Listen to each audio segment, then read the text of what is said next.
Hi, my name is Winsley, and welcome to my video going over the first dev stream for Age of Wonders 4 in 2024. I just got done watching it, and I put together a little document of all the interesting screenshots. I thought that we weren't going to see anything too interesting here because they seem to indicate in the comments below that this wouldn't be a Primal Fury announcement stream. It was just going to be a gameplay stream continuing the playthrough that they started in 2023. And they ended up actually talking about a lot of really interesting stuff coming in a free patch. I think the free patch is going to have a lot of the changes that we saw. Things like the change to hero cap, the change to seeking arrows now being purging arrows, some other things like overviews of armies in combat, changes to crit chance, and bounty. So we're just going to go through a couple of those here to give you the highlights from the stream. So it looks like now hero cap is no longer tied to cities. You can now spend Imperium to get more heroes. I think this would be to get your fifth hero. It would cost you 420 Imperium. So the first one would probably cost maybe 100 or so Imperium, maybe 150. I'm not entirely sure how the steps would work here, but it'll get more expensive, and this will allow you to get more heroes if you want to really focus on that playstyle. But it's going to come at the cost of Imperium, which means it's going to come at the cost of either cities or Empire skills. So I feel like it could end up um, leading to more people focusing on heroes and getting some ridiculous strategies going with those synergies or those powerful units.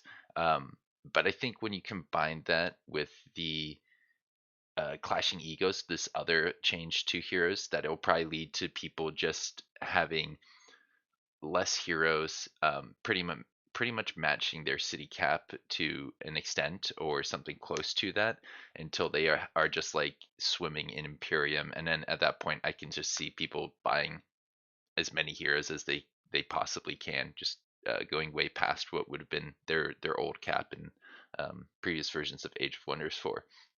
So Clashing Egos says that every hero in a stack will make it so that the heroes will get 10 less morale and gain less experience. So you won't be able to put 2 or 3 heroes in a stack and just go clearing with them so that they get lots of experience.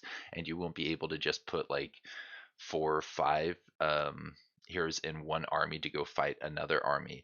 If I'm understanding that correctly, that's saying every hero in the same stack will produce the clashing egos effect versus if they are in separate stacks but participating in the same fight. I don't think um, that will lead to the malice. So in a way, it's kind of encouraging you to have one leader per army, which I think is generally how I expected the game to play out, how it seems like it was designed. At one point, I wanted a limitation that just says you only are allowed one hero in each army, and I think this is a nice middle ground. This is a nice compromise between people who want that extreme and people who are comfortable with heroes just being very overpowered and capable of becoming very powerful very quickly compared to everything else in the game. Next, we have Purging Arrows, which used to give you extra range, but it seems like the devs came to a consensus that that was just generally too powerful, or at least it was too powerful for as early as you could access it. They may have moved it to later in the technology trees, but I don't think we got to see that in stream, and I don't think they actually addressed that in stream. They did show off the effects. You get extra damage to magic origin units, so if you're finding some summoner, this can really help you with that. It makes sense that a Materium build would get something that helps deal with magic enemies if they focus on that research channel. If they see they're dealing with magic enemies, they're going to need to try and counter them because magic enemies kind of come with a natural counter to Materium playstyles. People who have more armor are going to need a way to take out enemy units just as fast as the enemy units can take them out with magic damage. So it also says that you can remove a positive status effect, and that's pretty big if you apply your purging arrows to cannons. I think they were able to use a cannon to remove a bunch of regeneration from a bunch of units, and I like that synergy for Reavers. I think that this fits really neatly into the Reavers roster because they have a lot of range attacks, and I think this is generally pretty good. It says here that effects are increased for non-repeating attacks. I don't believe they hovered over that to show off exactly what that means, but I have to imagine that means you get extra damage against magic origin units, and that you get a higher chance of removing a status effect, and maybe even more than one status effect. Now, repeating attacks, I believe that would give you a 60% chance on each repeating attack. So it's kind of comparable if they increase the percent chance for non-repeating attacks, but I don't believe a lot of things in Age of Wonders 4 actually operated this way. I think things in Age of Wonders Planetfall would give you boosts if attacks were non-repeating. Certain weapon mods or bonuses, I think, would work that way. And it's interesting that they're starting to incorporate that mentality, that thought process in Age of Wonders 4 in things like purging arrows. The next thing that we saw that was really interesting was, I believe, a combat overview button. Forgot to actually get a screenshot of it and put it in this document here, but it basically looks like a little diplomacy symbol on the bottom right hand screen of combat. If you click that, you can see basically where you are in the combat. I believe that this 643 is not based off of the 5 units at the beginning of the fight. It's just the 4 remaining units. So you can just kind of see where you are in the combat. I may be missing something about that. But yeah, I think that's generally how that works. And if I take a second, I might be able to find that icon in the Discord over here. Probably not worth spending a lot of time on because it's just a little icon there. Anyways, let's get back to our screenshots. So after that, we had the fact that you can now make dragon claws. They didn't have the dragon claws as a craftable weapon, so whatever you chose at the beginning would be your dragon claws for the rest of the game, or I think it was the dragon breath. I'm actually trying to remember. Did you always have physical dragon claws, and now maybe they've made it so that your claws can be magical if you craft it? I think that could be what's going on here. I wasn't listening too closely to the stream when they were talking about this. It was pretty early for me, like 5 a.m. I believe, was when they started showing off things like this in the stream. So I was kind of half asleep still. After that, they mentioned that Soulbound will cause zombies to spawn on death, which is a lot better than what it used to be. It used to be that you could get extra souls for killing unit, which would help out your economy, but it wouldn't make a big difference in combat. And a lot of the things like Soulbound, a lot of debuffs would make it so that combat would go more in your favor. So that this is just bringing Soulbound more in line with other status effects. And apparently that was readable in some document that Jordy posted. I think I saw something about that in the Discord at one point, but uh, I think that that's pretty much everything I can say on it, except for I really like zombies, and I think this really makes Soulbound a much more viable option in the early game, or actually all throughout the game, because adding extra units to the battle will give you more actions, which is just generally good even in the late game. A zombie can um, it can hold a position and serve a purpose relatively well for a few turns. After that, they mentioned something about how crit chance and fumble chance appears to have changed. They saw an attack that did a normal attack, a fumble, and then a normal attack on stream. And usually, when you fumble, all 3 attacks would be either a fumble, normal, or a crit. It wouldn't split it in between like that.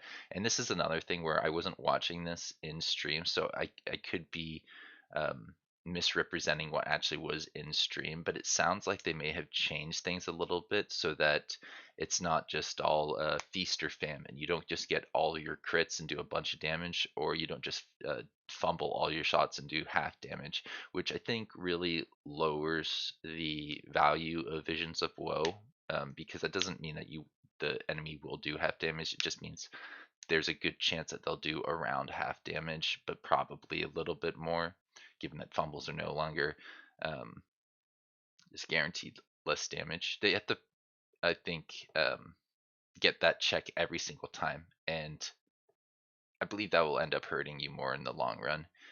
If you're going for that Visions of Woe strategy, you won't be able to rely on it, I think, as often. But it's hard to know until you actually play around with it. The more I think about it, I'm like, will it actually hurt, or is it just kind of like gonna average things out a little bit more? to make crits less powerful and fumbles less powerful. Generally, I think that's how that would work. There, people here are saying they like it better. Um, and they're not entirely sure if things are working that way. Now, bounties was something that I think they had pop up in stream very briefly, but they didn't want to talk about it yet. So what we have here is a couple screenshots that somebody else pointed out to me on Discord. They said that basically, if I go to a section talking about modding tools, that I could find something more about the bounties themselves. And I think it was right around here. Nothing was explained here. This is talking about something else. Is it modding tools? Okay. So if we go here, we can see this picture says that bounties are ruler created quests that can be given to another ruler in exchange for a reward. Wait, really? That sounds amazing in multiplayer. Oh, that sounds so good in multiplayer. Upon completing the objective, the other ruler will receive the reward. If the timer runs out before the objective is completed, then the bounty fails and 50% of the reward is returned. So you can like make them maybe attack other rulers or clear out certain locations. I kind of love that. Yeah. Um, and then after that, we have this picture of selecting a reward that you could send to somebody else. This says something about owner mission viability. So if you wanted to tell somebody to capture an outpost, I think it's saying that they could get there. So in order to encourage them, not necessarily to get them to do it, but to encourage them to get to do it, you can offer them 216 gold, 200 and excuse me, 18 gold or mana, and then the other one is just a split of 50 mana, 50 gold, or rather 50% of the mana, 50% of the gold. 109 mana and 109 gold would get you up to that same total of 218. Not sure how that's calculated, but it says that you can offer less and you can offer more. This says Chris is certain she can complete the bounty. So is that the dragon that's gonna have their outpost captured? I bet that's what that's saying. And then here it's showing the outpost that they want captured. This is saying you have 20 turns to capture the outpost, and this will be your reward if you do it. I thought it might be like items, but that makes more sense because not everybody has access to items. Everybody will have access to gold and mana. Still a pretty interesting thing that you can do. But yeah, that's pretty much everything I have for you today. I'll see you around. Have a good one.